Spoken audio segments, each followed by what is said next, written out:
I'll talk to him tomorrow. Do you know what time the chairs are coming approximately? I'll let Brian know now. They confirmed that they had about 80 chairs and.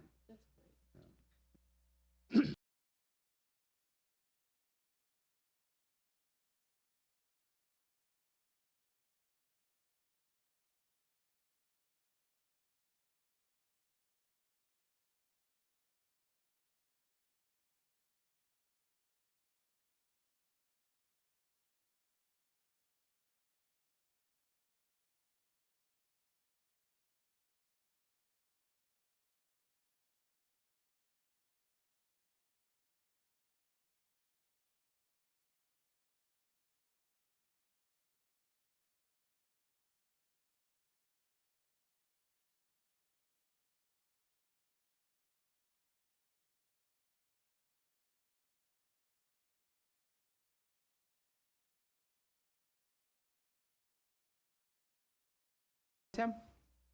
Jenny Pompey, council member. Danielle McKinney, council member. Frankie Fritz, council member. Amy Niesel, council member. Okay, before we begin, are there any information items or discussion topics for the end of the meeting?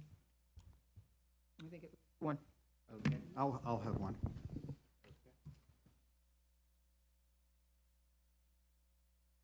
So council holds work sessions on Mondays and Wednesdays several times a month to exchange information with community stakeholders, gather input from staff, advisory boards, residents. No votes or formal actions are taken during work sessions.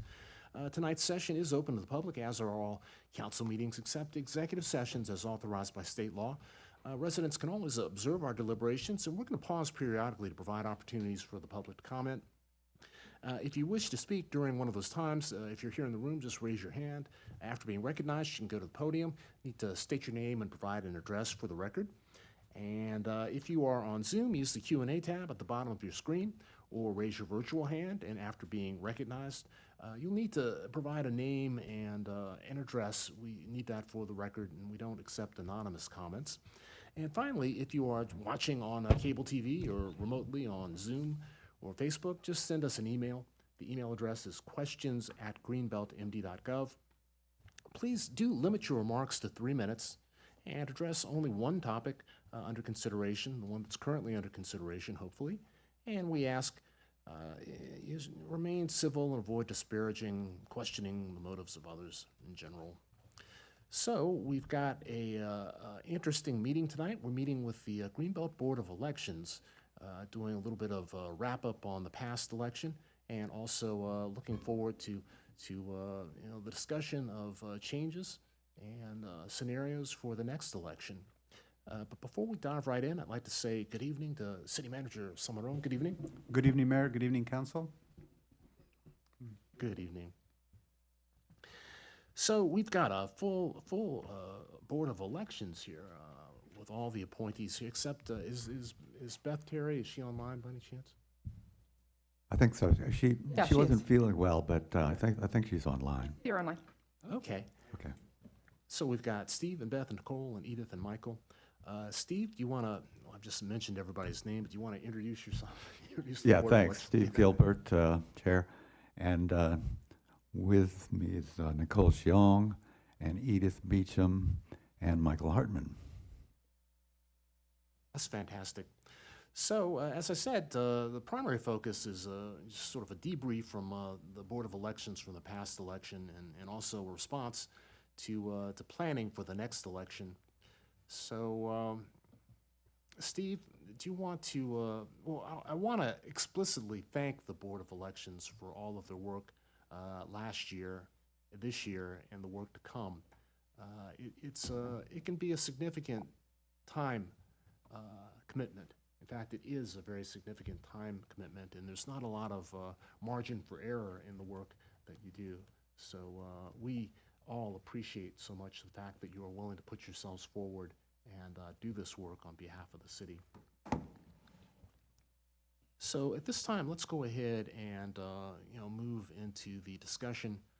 And Mr. Gilbert, members of the Board of Elections, do you want to kind of summarize the memo that you sent us, and we'll talk a little bit about some of the highlights of the last election?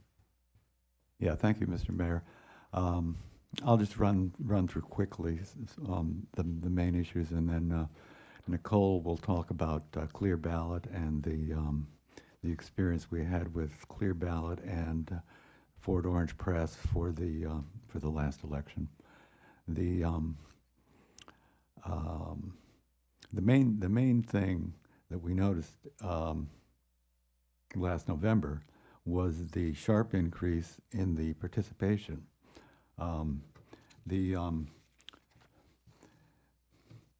The summary memo on the first page tells you that there were 3,255 ballots. That's actually wrong. If you look at the table, it was 3,344.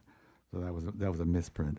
But that's a significant increase, about 21% over what we saw in 2023, and we think there was generally more interest in the community in the last election than had been true before. So we didn't have too many issues or complaints come up.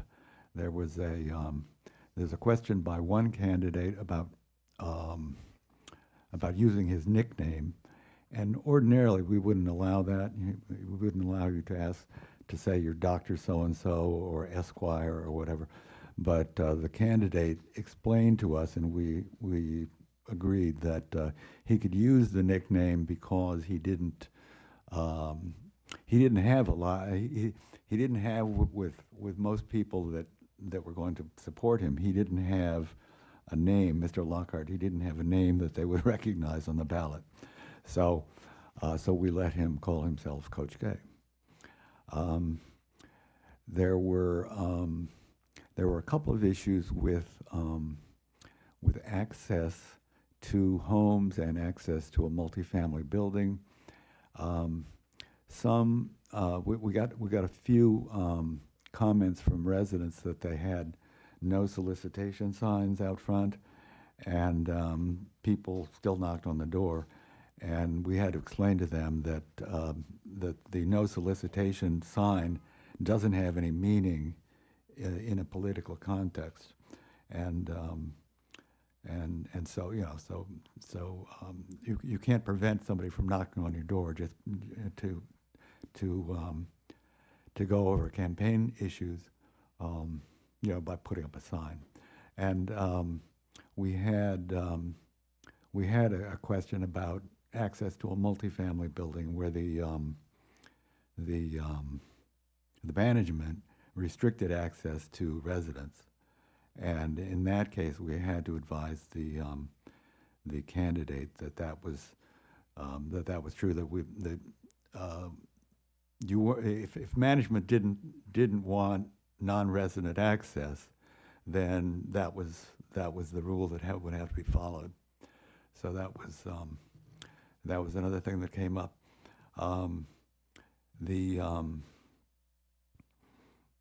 The technical issues in the election came up the night of the election when we didn't want anyone to submit and have scanned provisional ballots, and so there was a delay in the counting at the end, a delay in the announcement because of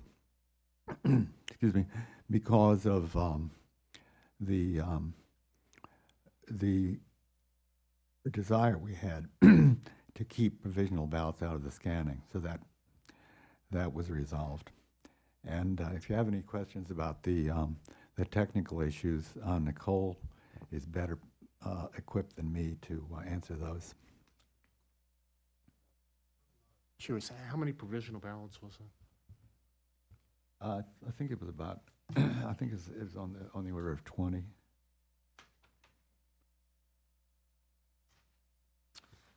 Provisional ballots, sometimes it's a little bit of a sticky issue. The questions about why were they provisionals? Were there too many boxes were checked, or was there some error on the part of the person who Well, submitted a provisional ballot is necessary when somebody identifies themselves and they're not in our list of registered voters. And this time we were using electronics, e-poll books. In prior elections we used paper, But in any case, if you give your name and we don't have you as a voter, then we will allow you to submit a provisional ballot. But we don't want those ballots to be scanned. Another scenario is if someone submitted more than one ballot, they submitted they early voted or put in came and voted on election day as well. Did that happen at all? Yeah, that didn't happen. Yeah. Yeah, it's looking like on our table, we had around 88 provisional ballots. And, I believe there were also, there were also mismatches in, I think, what was in our e-poll book versus, we did note that there were some issues with people's birth dates, especially the year, if they were, and that's something we want to make sure we resolve with our vendor next time, because I think some of them may have just been the way that it read the data. And the poll books were all linked together for the first time. Yes, there are, well, I guess I don't know what happened in the previous election. I thought we might have used them before, but. This is Beth. They were linked together in the last election as well. Okay.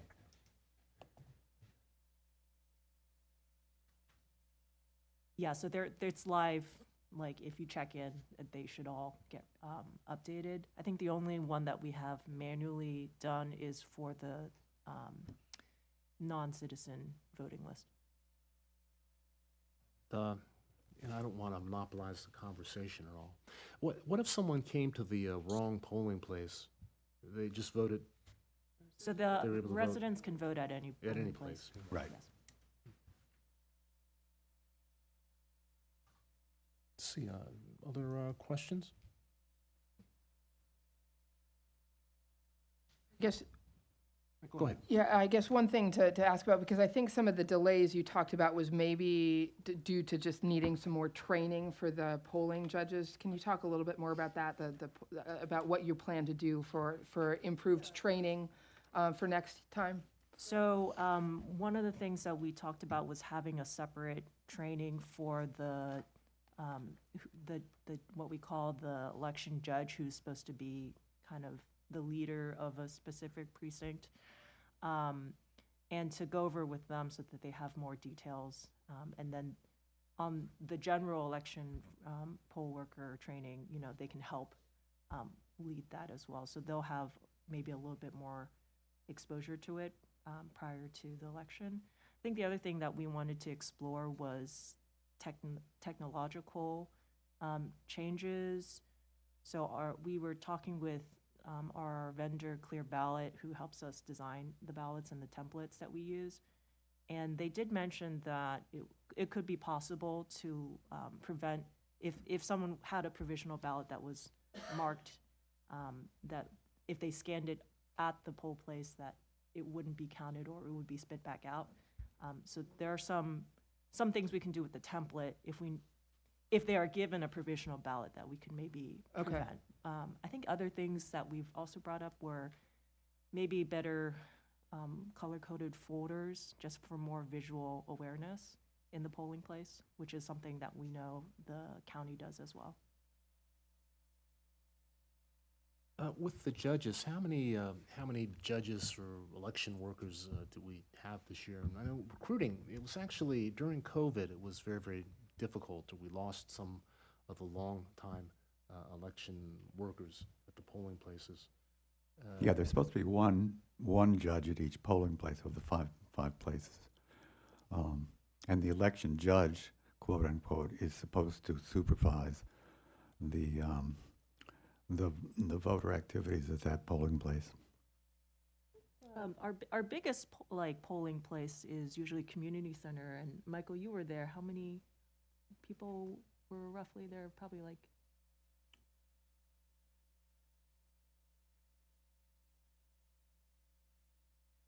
Poll workers? Poll workers. Yeah. Oh, Yeah, like in our larger precincts, we, I think, typically have around 10, but in the smaller ones, it could be 5 or less. So that's also a long day. Refreshments sort of happen, or lunch, which is great. And I believe we increased the pay. Are they getting paid enough for that day's work? We also lowered the age so someone who's 16 could conceivably, if they got permission, serve as an election night worker. For school hours. I'm not sure about the pay difference between years, but yeah, I think we all recognize a city election is not as high stakes as other types of elections at a larger scale. But it is a long day. But it is a long day. Yeah. Yeah, Councilmember McKinney. So with that being said, is there any way to not have it be such a long day for the polling representatives? Like, I know you had to do some training and some communication even before the day started. Could that happen on a previous day? Well, we usually hold that training the night before. Right. So conceivably, we could schedule an earlier, maybe a few weeks out, to let people come up to speed, and then another refresher the night before, so there's more confidence in how the poll workers. Because are I'm gonna run. thinking you're giving people the training the day before, and then they go right into it, and that's a lot of stuff to cognitively just take in. It may just be a lot to, so even if you, not even a couple weeks, maybe if you did a couple of days before, that would allow them to digest it a little bit better. Could I say something also? Yeah, please, Beth. Go ahead. This is also one of the reasons that we had talked about having a separate training for the judges, not the night before, for the judges who are overseeing the precincts, so that they know inside and out how the system is supposed to operate, and they're there for the poll workers who may have been trained the night before, but they have a judge who is very familiar with what's going on. This is because I don't know that it's realistic to ask just a general poll worker to come in more than once for a training. Okay. Yeah, Councilmember, City Manager Summerone, Councilmember Pope. So if we, when the people come in for training, are they paid? Yes. So if we kind of spread the training out a little bit, then we would, maybe do half-day trainings or I don't know, hourly, 2-3 hours or something. Wouldn't that be possible that we pay them for these trainings when they come in and not do all the training at one time, like we just said? The trainings the night before aren't like half a day. They're like 2 hours or so, just to give them some exposure to the equipment and to meet each other and to know, I guess, put like a name to a face. So, Beth, do you have any other thoughts there? Yeah, the training really isn't that long the night before. I think that if we focused on the people who were going to be in charge of the precincts, and made sure that they had more training than the general poll workers, that would help a lot.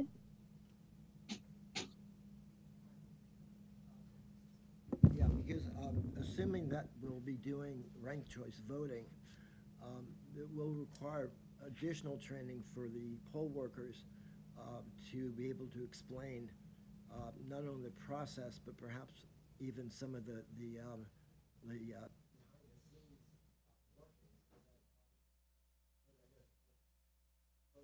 questions at the polling place, and we might require a little bit more. So, could you be closer to the microphone, possibly? Pull it over just a little bit. Okay, assuming, is it working? How many times did I sing that? For the record, anyone reading the captions, he did not say Russians at the polling place. I'll be clear, he did not say that. The mic didn't pick up what he said. Okay, okay, Just captured it wrong. wrong thing, okay. Yeah. There, well, that's not to say I wouldn't say it, but I didn't. With ranked choice voting, assuming that we were going to be using that process, there might be a need for additional training of how the process works for voters who come in that day. And so I foresee the need for a little bit better training of the process in addition to the equipment that we'll be using. Maybe we can have 7 different flavors of ice cream there at the training, and we can kind of work through that. City Manager? Thank you, Mr. Mayor. Bev, Steve, and Nicole, I think one of the topics we touched on Election Day and shortly thereafter was reviewing the screening process for the applicants, because I think that not everyone comes in with the same level of capacity, and that was very visible on Election Day. So talking earlier about the screening process for who gets selected as judges. Right, and this is, Right. we did submit an addendum to our report to kind of address some of the issues that we saw during Election Day, especially with inexperienced poll workers and inexperienced judges. And we recognize that even if we assign a poll worker who has experience to that polling place, that things can still go awry. But I think we're going to take a closer look in the next cycle with making sure that we identify the people who have the most experience, or we remember in previous elections that they, didn't have as many issues using the equipment, or, felt comfortable with that. So there's a couple of recommendations. I think we're going to look for, how many elections they've worked in the past, whether or not they've been a judge before with Greenbelt, or if they've had other chief judge experience outside of the city. That's good. Also, if we have new or different equipment somehow, if it's possible to get a mock copy of the equipment so that people can actually have some hands-on experience on what they're going to be working at, particularly if a judge has been working in a number of elections and something's very new and they've never experienced it, or a different procedure. Are you referring to during the training itself? Because we do have them work on the equipment during. Yeah, that is what I was referring to. So it's good to hear that they were doing that. Yeah. Mr. City Manager. Yeah. Thank you, Mr. Mayor. And additionally, we have plenty of time to prepare for the next election cycle budget. So if we need to make budget provisions for additional training, let's work on that so that we properly budget for the next election. Okay. Hey, I'm wondering about the timing with the election, the early voting. We definitely did compress it this time to 1 or 2 days right before the election. And my gut feeling is that was probably helpful. When we had it dispersed over a number of weeks leading up to the election, it actually became perhaps a little bit harder for people to really focus on the municipal elections because you're hearing this and hearing that. So, do you know, just we have the one chart, do you know if the numbers were about the same for early voting as in previous years, or did they actually increase a bit?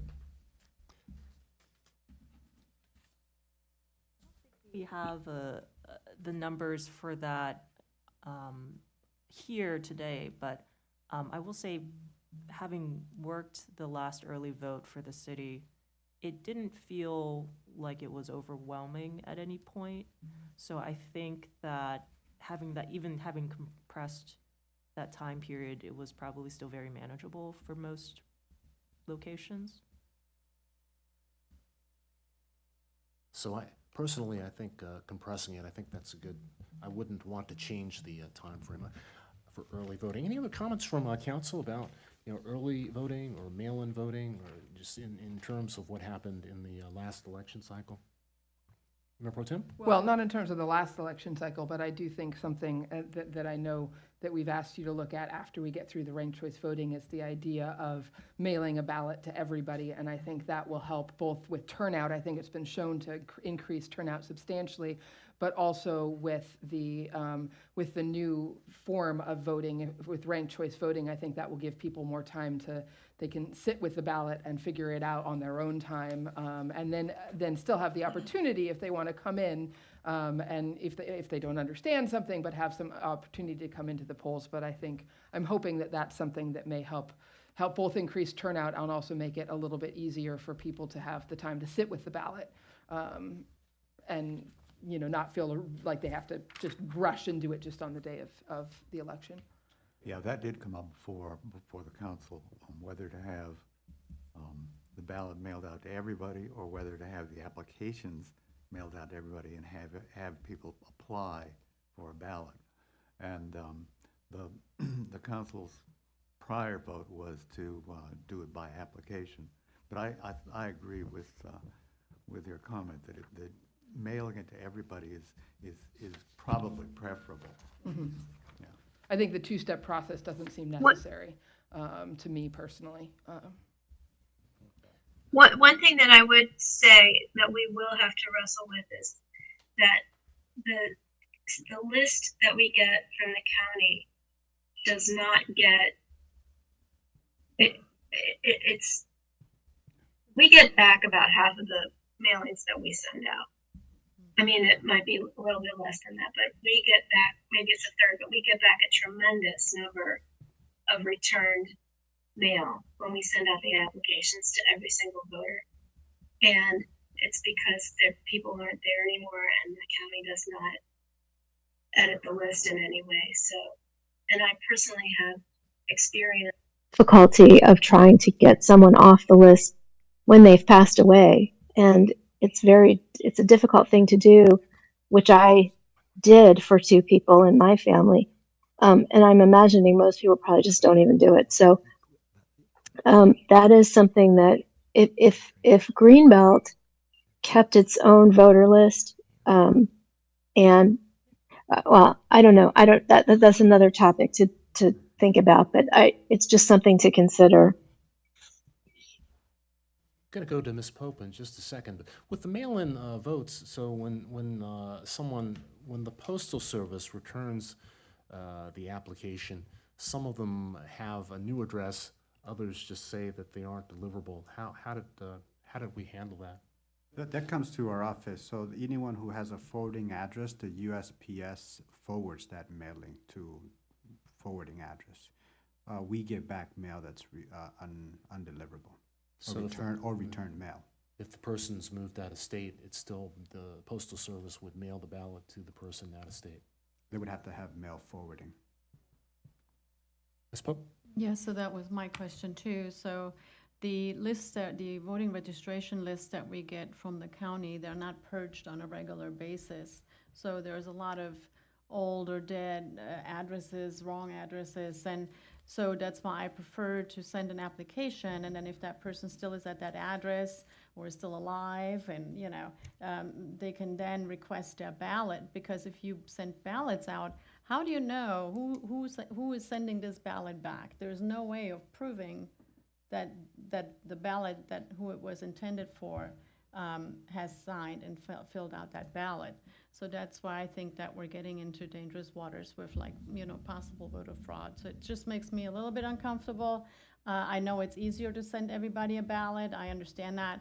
But I think just for safety or security measures to send, just to continue to send the application. If that person wishes to receive their ballot via mail, we can then send out the ballot. That's just my opinion. I didn't mean to derail us on this. This is actually not supposed to be the topic of this work session, so that might be something we need to save for later, but there are many states who've done that for many, many years. But sorry, we can get back to the 2025 election. Many states, I understand that too, but the topic came up, so it was mentioned, so. Please go ahead. I'd like to make a point of clarification. Anytime a ballot is mailed to somebody, there's a specialized envelope that it's mailed back with, and the envelope is vetted. The ballot itself I mean, I'm new to being on the board for Greenbelt, so I can't speak to how Greenbelt has done it in the past, but I have worked at the county level. So there's so many levels of checks and balances on those before the ballot is actually scanned and counted. Now, they try to open them in such a way that they don't view the ballot itself and the person's vote, so that there's still a privacy level to the vote itself. But the vetting is done with the envelope process, signing it, and there are usually several checks and balances. And if you voted by mail at the county and put it in a drop box, you'll see that. So, I mean, we can design things that provide that level of assurance that you're not getting an out-of-state voter voting. You know, if they've moved and they have a new legal address, you know, they might have to put their address in Greenbelt on that. You know, Yeah, but how do you and- know? I mean, how do you know? For sure, how do you Oh. know for sure? Yeah, I mean, we're not checking signatures. We're not checking. I mean, we don't check anything. We just Right. we just make sure that it's signed, but we don't compare their signature to anything. I apologize. I did not mean to derail the conversation. Council member, please, go ahead. No, I was just going to mention that one safeguard is the lateness of our sending out the ballots. We don't send them out until the end of September. So it's not, if there's a forwarding process by the Postal Service, they probably won't get the ballot in time anyway. Councilmember Fritz. Might as well start now. Yeah, I think it sounds like there's a live discussion here. I'm not going to comment on it now, but I just would I think we should review it as a body, since there was a decision made in the past, and I think in light of some of the discussion we've had, I think there'd be interest in reviewing that at a future meeting. That's all I'll say. Mr. Hartman? Yeah. I did want to go back to the technical aspect of the equipment. One of the things that will have to be done for the next election, which was done for the past one, although not completely, was a training of the poll workers on the equipment used for people with disabilities.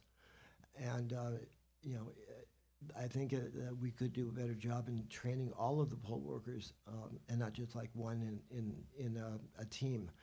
And especially because I'm assuming that the whole process will be different now, so that there'll be a need for extra training on the equipment, which will be accessible. But I'm training on how to use it, and what means will be another aspect of the training that we'll be doing. Yeah, that's a good point. I imagine that the election judge probably was the default person. If there was a question about accessibility or needing assistance with casting a ballot, it probably went to the election judge. But and let me know if that's correct. And the other question was how many ballots were there of people that requested assistance? As far as I know, we're not tracking that. I know that in community center there were 3 or 4, I think, but that's only because I was there, and so I happen to know that. So, but I don't think we tracked it as far as, and a lot of people with disabilities don't need extra assistance. So it depends on whether they have a companion who does help them or not. But the goal is to have people be able to vote independently and conveniently and easily by themselves without a companion. Right. So we don't track that, but isn't there I served as an election judge in another jurisdiction, College Park, for a number of years. So don't they have to fill out an affidavit saying that they are assisting a voter? So that's a slightly different process. If you could bring someone as to assist you and to go with you to a booth to vote, and that can happen on paper or on the ballot marking device, whatever. So the number, I guess we didn't tally that this year. No. But We it can't- certainly does happen if people come together and they want to converse, they're asked to fill that form, yes. Yeah, legally, as you know, you can bring anybody you want to help you vote, Well, whether except you're, not your employer. All right. Or, not your employer. Well, knowing that, I'm going to bring Ms. Pompey along with me to help me cast my vote. And so, and finally, you know, I just want to ask about our all-resident voting. The process, how did that go? Do you have suggestions on how we can improve that? With the mailing ballots, if someone voted in the last election and they were not registered, but they were a resident, would we be mailing a ballot to them this time around? If the county has their address, yes. well, we would have their address, so we could certainly No. direct. For a non-resident, yeah, right. Yeah. If they're registered with the city of Greenbelt, then we have their address to send it to. And one of the things that was sort of brought up that we need to figure out is, we kept a separate list, not in the computer, of the non-resident, the non-citizen resident voters. And this time we need to discuss a way to have them in the e-poll book system, but not have them be part of the spreadsheet that gets sent back to the county, so that they're not treated any different practically when they come in to vote. And also, we can then see if they have voted or not. So they, just like anybody else, they can't go and vote more than once at a different polling place. They should be treated the same as everyone else. We just have to figure out a way to do it. Since we're using the county list, we don't want those to get mixed up. Right, figuring out a secure and a safe way to do that, Mhm. in the best interest of all of our residents. Right, and the county, of course, wouldn't have any non-citizen registrations. Right.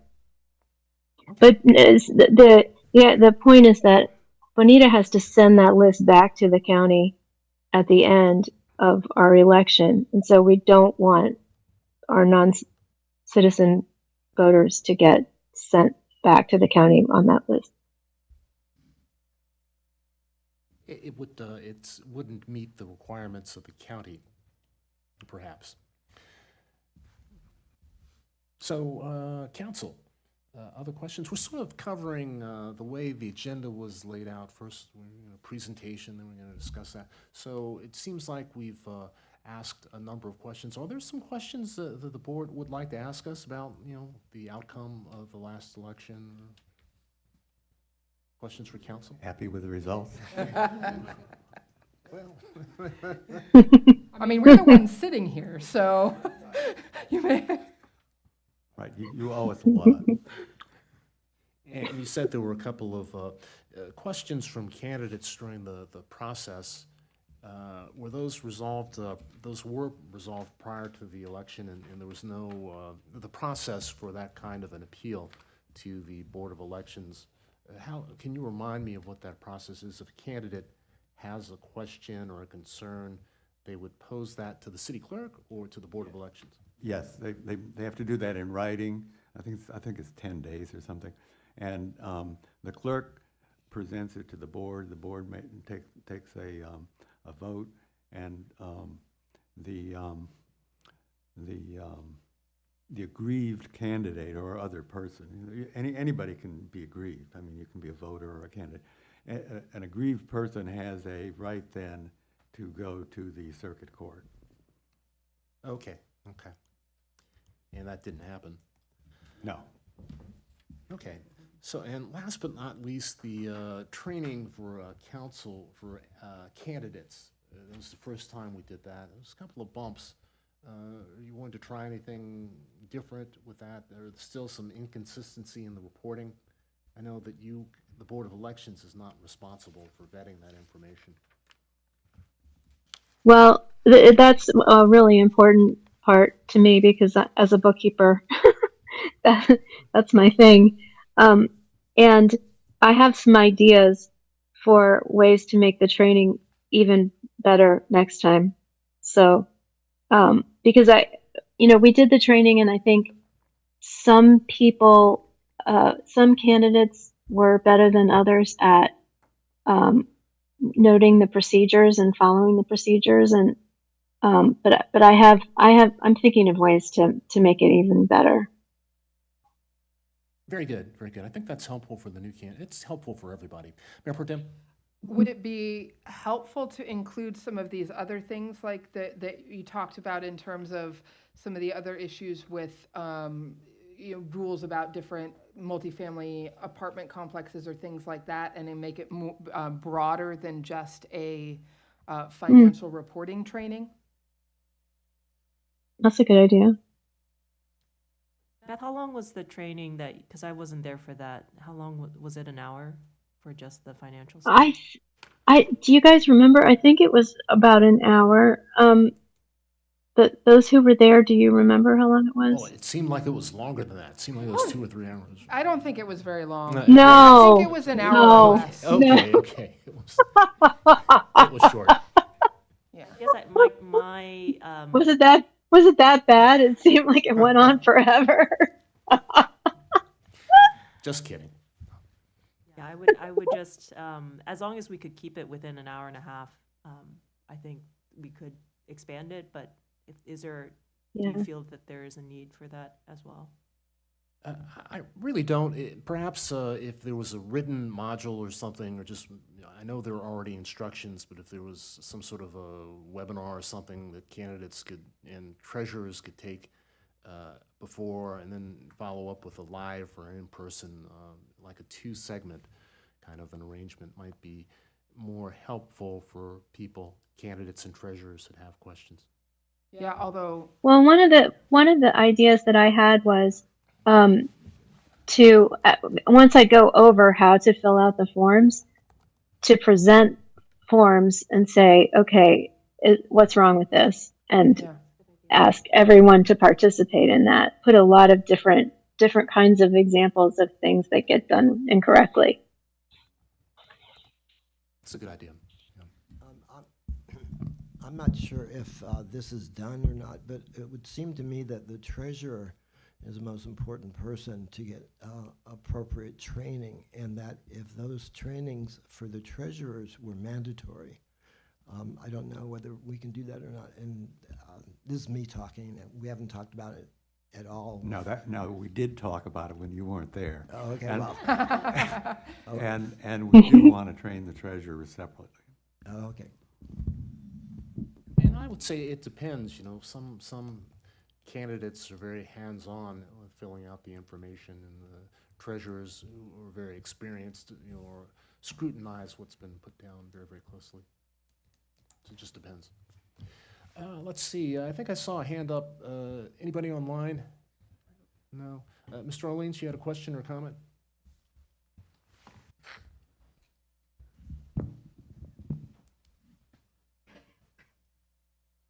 Yes, thank you. I have several questions and comments. I have participated in some of the meetings of the board leading up to tonight, and I think at the most recent meeting, there was the discussion of, or at the previous to the most recent meeting that I attended, there was a discussion of the percentage of voters. Nowhere in this report does it indicate the total number that I could find anyway, the total number of registered voters. It indicates the total number of people voting, and it's asserted earlier in the report that it was the increase, that this year's election resulted in an almost 21% turnout. Elsewhere in the report, percentages are more precise than almost or nearly. It would be useful to know what the total number of registered voters was at the time of the election, and then the total number. And then that could be, with not too difficult arithmetic, arrived at a specific number, 20.5%, 20.8%, almost 21%, but I think that would be helpful. Reference to the assigned signage areas. It's been suggested and dismissed, but Greenbelt is one of the few jurisdictions that I'm aware of that still has a poll tax. It's literally a poll tax. If you want your sign on our pole, you have to pay $75. I, for many years, put up my own signs when I had the sign. And then for the last several elections, I haven't put up anything.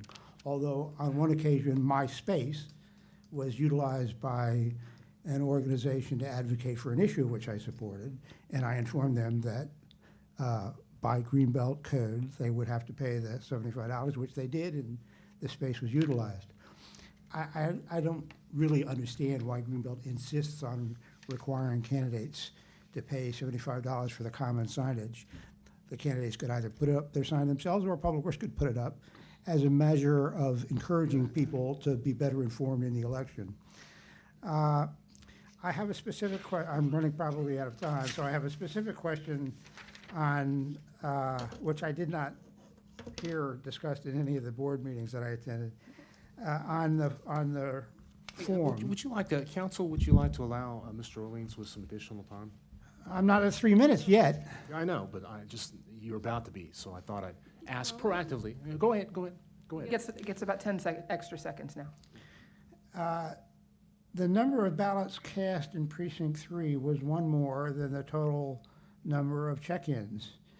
It was precisely the same in precinct 6. In precinct 8, it was less than 2. I mean, I understand people don't have the opportunity to say none of the above, so they might just go in and put it through a blank sheet through the machine. That's appropriate. So I can understand less, but I don't understand why one more in precinct 3, one more in precinct 13, and 3 more in precinct 18. How can we account for the fact that voters checked in and a number greater than the voters checking in, by whichever means they checked in, were allowed to vote? So I think I can address that question, and this is precisely why we were a bit delayed in the count, I believe.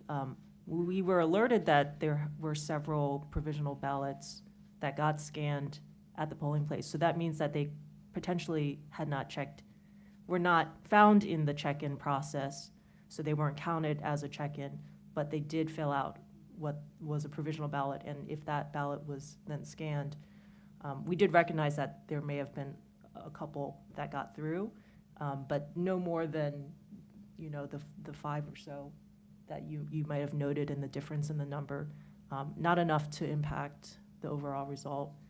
So we I think did try to address that. Councilmember Fritz. Mr. Orleans, the answer to your question is on page 6 of the packet. It's at the top left column where it says Greenbelt registered voters, 15,979. Oh, okay. It is in the report. Okay. Okay, we're going to go ahead and begin to pivot towards the discussion around the memo and just looking towards ranked choice voting. But there was some discussion about the vendor, Fort Orange Press. Mm-hmm. Do you want to tell us a little bit, is there anything beyond what you've written, the issues? We've had issues with other vendors. It's hard. I guess it's kind of competitive. If you don't get your vendor pretty early on, there are lots of municipalities and other entities having elections, so it's... Yeah, we've had, in the past, we've had pretty good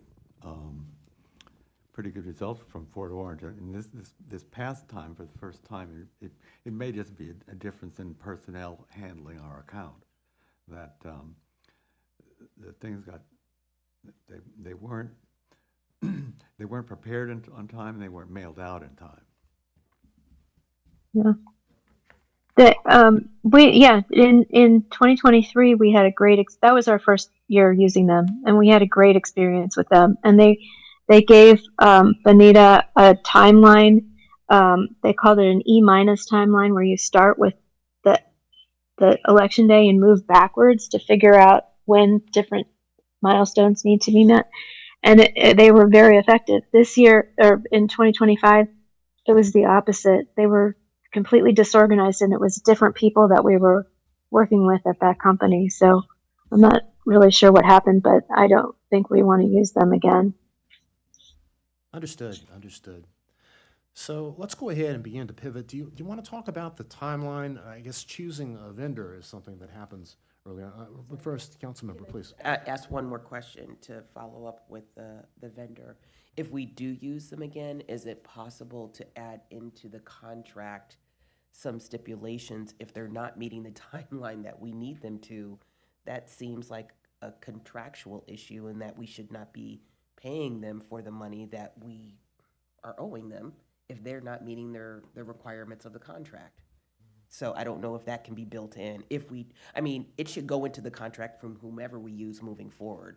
But in particular, if we use this vendor again, we should be very, very clear of if they're not meeting it by this time, there should be a penalty from a contractual and a funding perspective. Yeah, I agree with that, yeah. Yeah, if it can be done, I think it should be done. And we shouldn't use whoever the state of Maryland used. Yes, I agree. I agree. But that goes to show that you have vendors out there, they're not all the same. They make significant mistakes. Yeah. Based on the feedback we received for the last election cycle, doesn't sound like we'll go with Free Orange Press. But we'll look for other vendors. I was going to ask, so is there? Well, there was a possibility actually of us printing.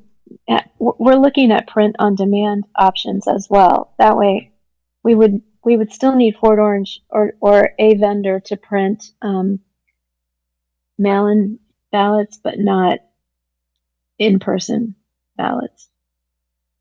Yeah, that print on demand, that sounds interesting. Is there some way in terms of control or auditing or making sure that it's happening? Is there some restriction or guidance that would, in working with some print on demand as opposed to doing everything at once, is that secure? So we did. Well, we have to. Oh, sorry. Go ahead. No, we did end up printing our own ballots. Mm-hmm. So we were able to do that ourselves. Right, right. That capacity, I think we can build that capacity at the precincts, but I think it's best if we did something similar where we maintained a count, printed the ballots and maintained a strict account of those ballots, Mm-hmm. rather than just letting anybody at the precincts print a ballot. That also might help with our all-resident voting list. Yeah, and I would imagine that print-on-demand feature is linked to the check-in process. It wouldn't be something that a poll worker could just do. It would have to be tied with the fact that there's a voter there who's ready to vote. That's right. That's right. It's actually, I think it's No Ink that offers that, and they're the ones that provide the poll pads that people check in on. Councilmember Fritz. Yeah, I've never been a poll worker for a municipal or state election, but I have been an election judge for a Department of Labor supervised election. And, when you're doing those kinds of elections, you're printing out a certain number of ballots versus, to the question there, I imagine print on demand, there would be some sort of serial number that keeping track of every single ballot that's printed that's unique. So that, to your point, is there any kind of tracking mechanism so that you're not just printing extra ballots, or? I'm actually not sure about that, because that also has to do with not being able to know who. It can't be, the serial number can't be tied to a person, because then you would know how they voted. Not tied to the person, but tied to how many total ballots were issued, and if any need to be destroyed or provisional ballots cast. Is there some sort of unique identifier? Because it's easy to say if you bought 10,000 ballots, where the 10,000 ballots are. But if you're printing ballots, I could see, what kind of tracking system. I would be curious what kind of tracking system there is to make sure that the number in is the number out. I'm not convinced that we need to track it to that degree. These ballots, they're designed to be scanned, and I don't know that they're that easily reproducible outside of the equipment that we have, because we had to use those printers to print those ballots, right? It wasn't just like a standard printer. We had a procedure that we had to go through in our copier room. Oh, okay. Well, then, but in any case, issuing of the ballots should still be tightly controlled. So whatever process, whether or not we need to serialize that or just making sure we have a robust process to issue a ballot, that for sure is going to be looked at. Yeah, thank you so much.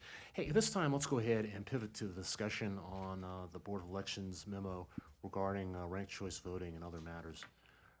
It's the plan, the timeline, the draft legislation, code and charter amendments, additional questions that we may have about the process.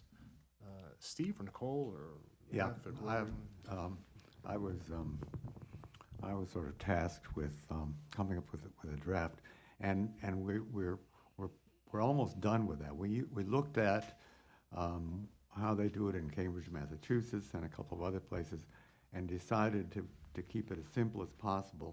And you will get draft legislation fairly soon. I think we have one more meeting to send that out.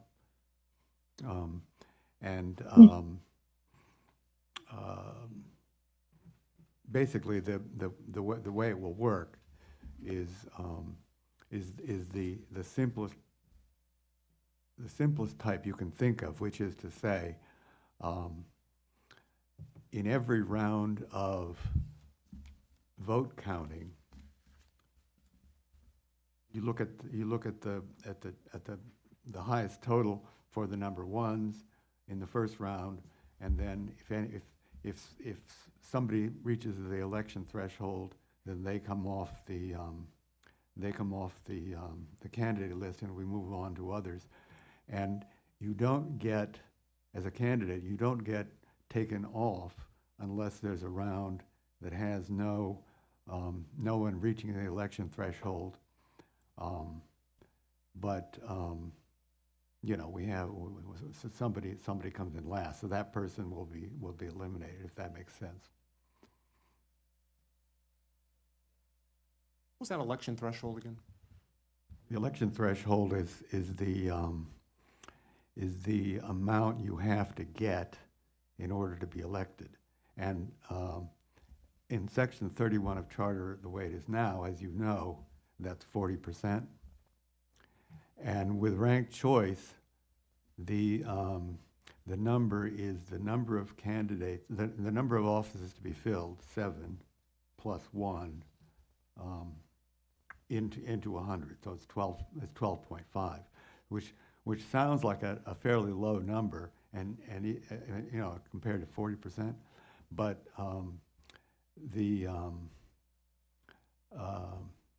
that's sort of the mathematical model that everybody uses. I don't know that I can explain it any better than that. Councilmember Weaver. Yeah, well, and I think it's one of the things that was confusing before the vote is the 40% is not comparable to the 12.5%, because the 40% is basically the sum of everybody's 1, 2, 3, 4, 5, 6, 7.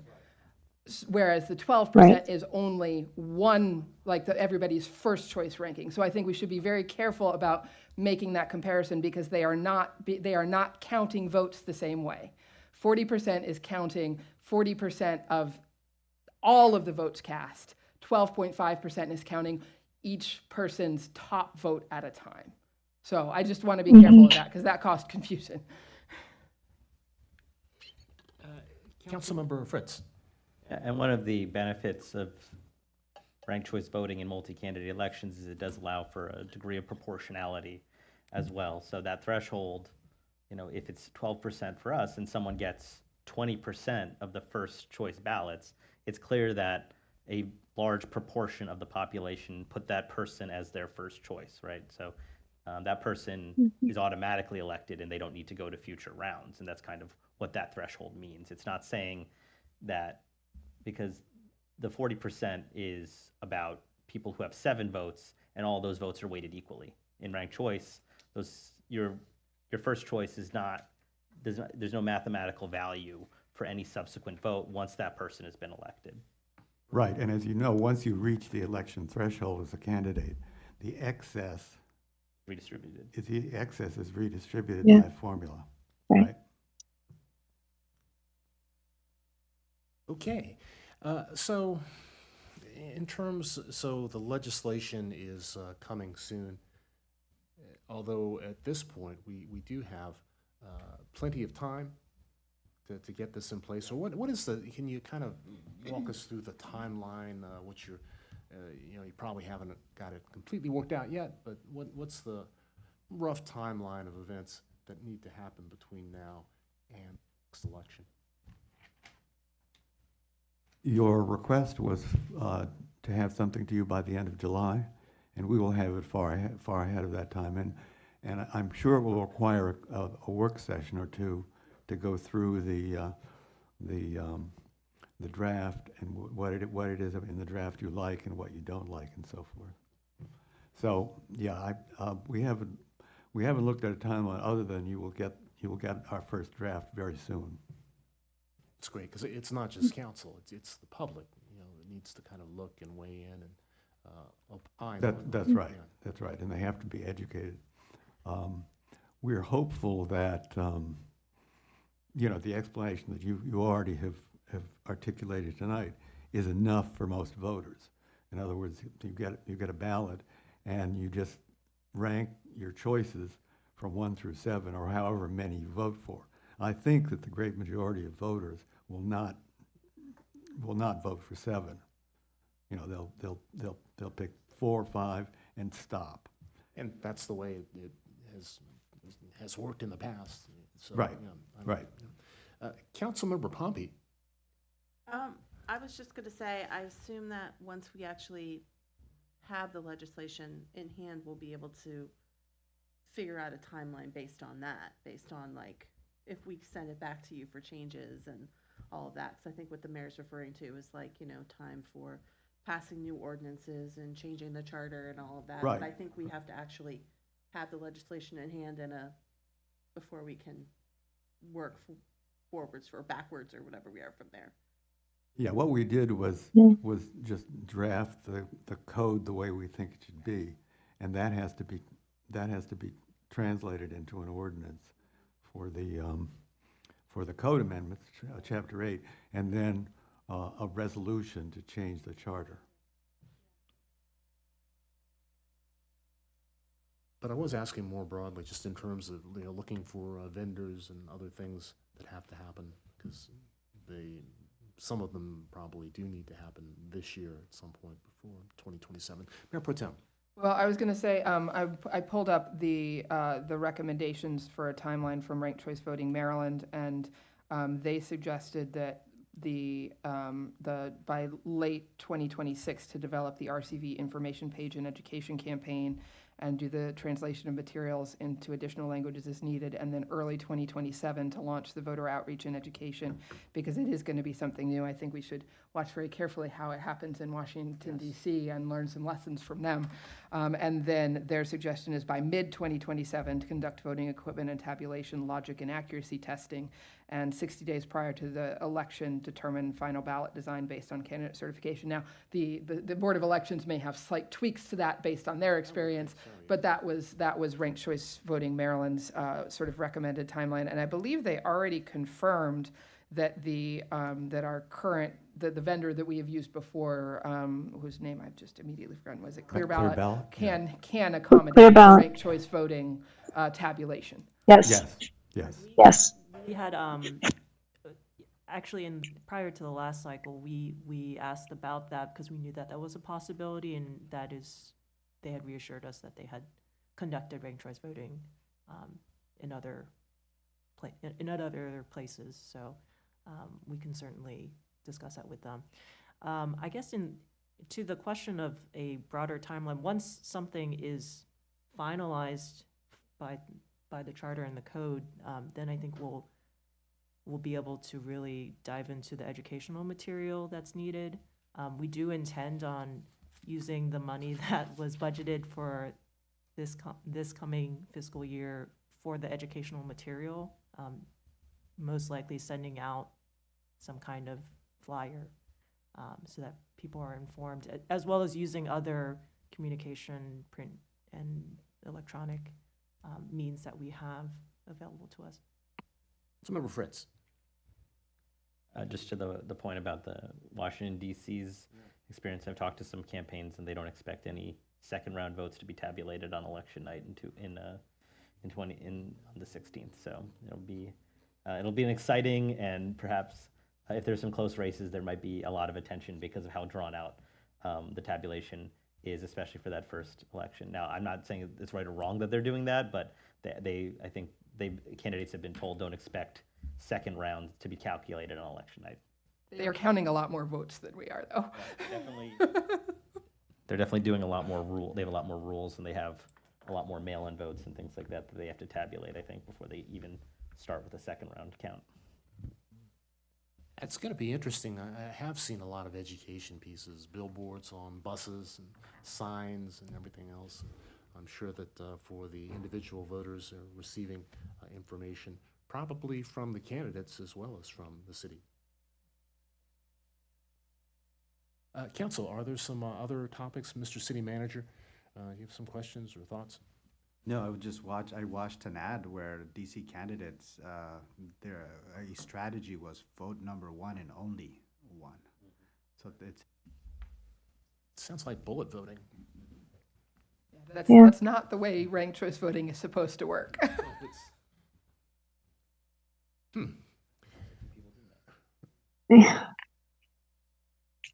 Okay.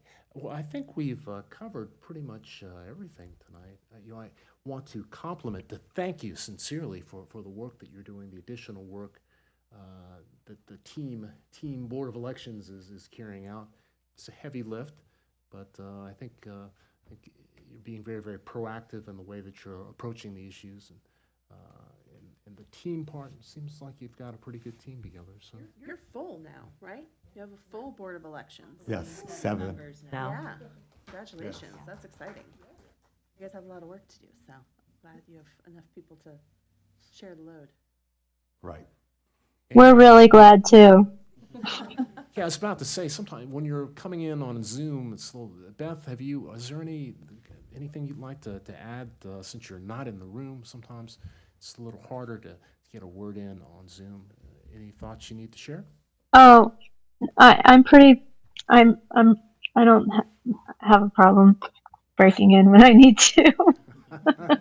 I'm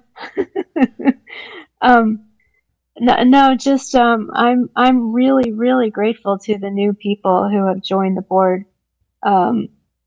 It is a lot of work, and I think we have some highly capable people on our board now, and I'm just really grateful for that, especially, and I apologize for I haven't been able to participate in a lot of Board of Elections meetings this year because I've been ill, and I'm still dealing with it, although I'm getting better and doing what I can.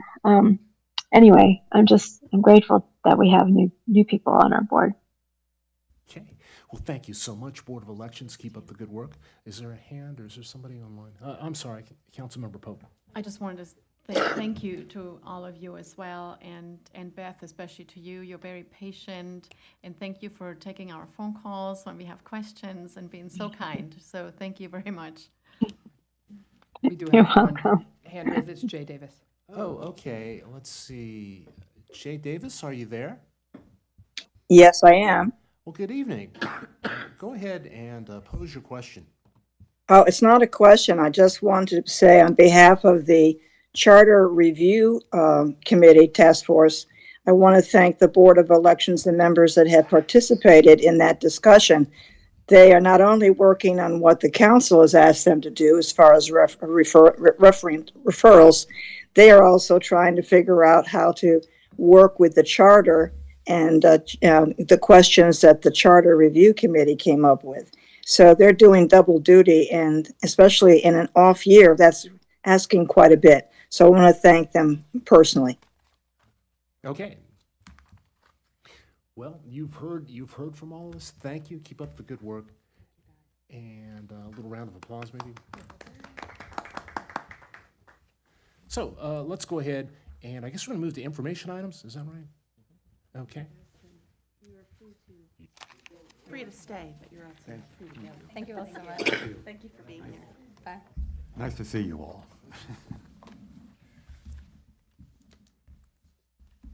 Okay, hey, let's go to the information items. I don't know if they're the same item or if they're different. If you want to go ahead, Mr. Summer. I had a plan to talk about the upcoming meeting with the county executive scheduled for June 9th at 10 a.m. I have sent a list of items that I think are, well, that are top of mind for the administration. And I wanted to get council's feedback on those items and get names of individuals who will be attending the meeting so that I can transmit that information to the county executives team. And I would like to do that by Friday so that the team has enough time for them to review the items and be prepared for the meeting. Very good, thank you. And let's go to the other information item. Yeah, so there's, what I wanted to say was just there's a couple of different events next, or tomorrow, and sort of, we talked a little bit about the Greenbelt Day weekend things on Monday, but we've got the community meeting for the Hanover Parkway Bicycle Project at 6 p.m. I'm going to go to that before the Charter Review Task Force at 7, but there's also not necessarily a city event, but a District 22 meet and greet also at 6. And then there is a walk in Greenbelt Station with the police chief at 7. So just pointing out that we've got we're probably going to have to divide and conquer a little bit because we've got multiple overlapping meetings. So just wanted to point that out. And then also we have the Pride flag raising ceremony that we talked about on Friday. And I would like to propose we keep with the city manager's original proposal for the run of show, but and then we've got a bunch of stuff on the weekend. So just mostly my information items we're talking about. We've got a bunch of events coming up and trying to make sure that we've got people, sort of at least council representation at all of them. Yeah, I forgot about the District 22 piece, but like you said, it's really too many things all happening at the same time. Councilmember?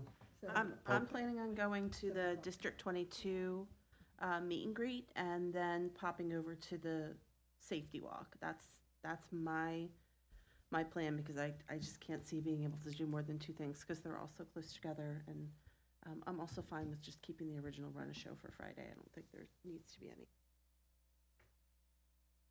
I'm going to try and go to all three things somehow. The District 22.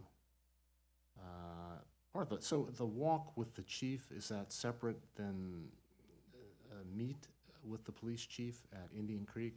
Yeah, that's the same thing. I think they just gave it a slightly different title, but it's what Chief Bowers has done before, which is like just meet in Greenbelt Station Central Park, and then walk around I guess maybe they're focusing on the Indian Creek Trail this time. I'm not sure. They wanted to do a little tour down the trail and sort of talk about some issues down there. That's what they mentioned at some of the residents I spoke to at the party mentioned that. And I think this was primarily, I believe this was the Engaged Residents of Greenbelt Station Committee that was really sort of driving this, that has done some of these, they've sort of instigated trying to get the safety walk, and they've also done some things like lighting surveys and having people go around and check to see which are there any streetlights that are out and things like that. So it's this Engaged Neighbors of Greenbelt Station that's kind of been driving that.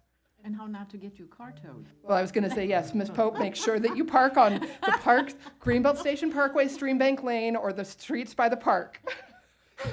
The residents concerned, I'm just curious, is that the area of the boardwalk by the wetlands, or is it more so close to Branchville Road? It's the boardwalk area. Boardwalk area, and maintenance, I guess, is that being, it gets pretty, and things grow pretty fast, so. It's not so much of the maintenance, but there has been some concerns of so there is maintenance, trash and things related, but there are also some safety concerns, some loitering and things like that I think need to be talked about. Okay. But yes, if you're coming to the neighborhood, the streets that don't require HOA parking permits are Greenbelt Station Parkway, Streambank Lane, and South Center and North Center, which are the two streets next to the park. So park on one of those. Okay. Or I can give you, or if you want to park in my driveway, Ms. Pompey, you can park in my driveway. Or you can, I have 2 spots in my driveway if people want to park in my driveway. Okay. Hey, as far as the run of show, I don't understand why this year is different. You know, we've been doing this for 5 years. It's introducing Ethan, introducing the fellow from the state. The fellow from the state really didn't have much to say. I know there's a real concern about timing and making everything go quickly. I think that if Mr. Summerone wants to make some remarks on the behalf of the city administration, I think that's fine. But you know, the suggestion that I put forward was based on what's happened in the past, and also just with a concern about time, flow, and just roles. So if Mr. Summerone wants to speak on behalf of the city administration, I'm fine with that. Your proposal didn't change the timing in any way. It was still 45 minutes. You did Right, not and that change was- the timing in any way at all. You just removed people from the program. That was intentional, because it's a half an hour, so I'm trying to stick to the same written time. But I just think that it's flowed pretty well in the past. I don't really see a need for a big change. It wasn't really a change, though. Yeah, I thought it was nice the way it kind of flowed from speaker to speaker so that no one's speaking more than once, but that, I mean, everyone has a different opinion, so I see no reason. I mean, it's Pride. Why not embrace change, right? So that's at least 3 people who I think would prefer the originally proposed run of show. A 4th. Is it 30 minutes or 45 minutes? So it's the 30 minutes, and then the flag raising is at 3:30, and then pictures at 3:35, and end of program at 3:45. So I think the mayor's timing didn't change that. That was part of the original proposal. It was just shifting around who was introducing whom. And I prefer the city manager's original proposal. So you prefer having the city manager perform these ceremonial duties, introducing folks from the state and from the federal level? I believe you give the introduction, and then the city manager gets a chance to speak, and then he introduces the next speaker. And then, I mean, if you would like, we could just have Mr. Sweep introduce, we could just have each person introduce the next person.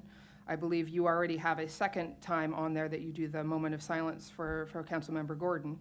But I think it also, if we just have it, whoever is speaking introduces the next person, I think that will actually make it flow faster. Well, would a council member like to actually do the introduction of the moment of silence? I'm open to that. Is there someone who would like to do that?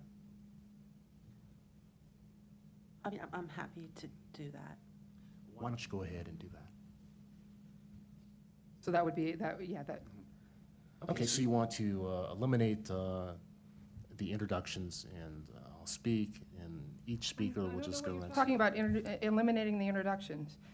What it has here is that you give opening remarks and a welcome, and you introduce everybody who's the city council, the administration, and the city manager. You do sort of the introductions about the folks that are here, and then pass it off to Mr. Salmarone, who can speak on behalf of the city the administration. And then he introduces the next speaker, which is Ethan Sweep, on behalf of Congressman Ivey. I mean, I think if we wanted to, we could just then have, I mean, we could give, Mr. Sweep could then introduce the next person. And we don't actually have anybody, it's not clear to me who is introducing Shamar and the space. We don't actually have anybody doing it, I don't know. But I think keeping the flow of you kick it off, and then sort of the next person introduces the next person to speak. Yeah, just my preference is to be able to preside and move things along. I don't have an issue with Mr. Summerone speaking on behalf of the city administration. I think it's important to share that. Just think that the program has gone well in the past, and also, we'll leave it at that. So I hate to take a vote on something like this. I think I'm being flexible. Ms. Pompey, if you would like to actually make some remarks in terms of the moment of silence. In the past, I've thrown it open for comments from anybody as well as the public. I mean, it's a public event. It's a ceremony.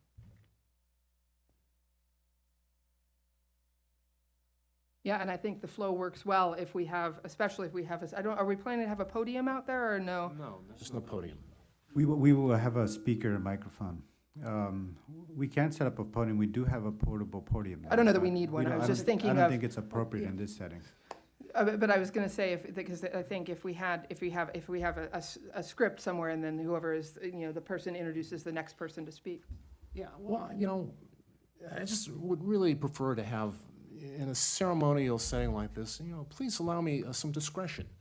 And I don't think it requires a big disagreement or a big discussion. And you can say that I'm not very flexible. I would beg to differ. I think that I'm pretty liberal about providing council members or whoever an opportunity to speak their mind. Well, your original proposal for changing completely left out Mr. Salmarone. Well, So, did you see my email where I said? if yeah, you'd after he like to- commented on it. I think, I don't know that we need to get into a huge debate about this, but I think that you kicking things off and then letting the flow go, I think it doesn't all need to be about you running the show. It can flow from one speaker to the next speaker in a more organic fashion, and it doesn't all have to be about you introducing everybody. But it's the role of the mayor or the mayor pro tem, if I wasn't there. And I would be happy to preside pass it on, over and a I would- ceremonial event. I mean, You it are says that. presiding, you're doing the introduction. You're doing the introduction and starting things going, that is presiding. It doesn't always need to be about you. And it's not always about me. I really, really object to that. Point of But order. If another council member would like to kind of weigh in. Straying away from the topic, so just point of ordering this. Can we? Thank you.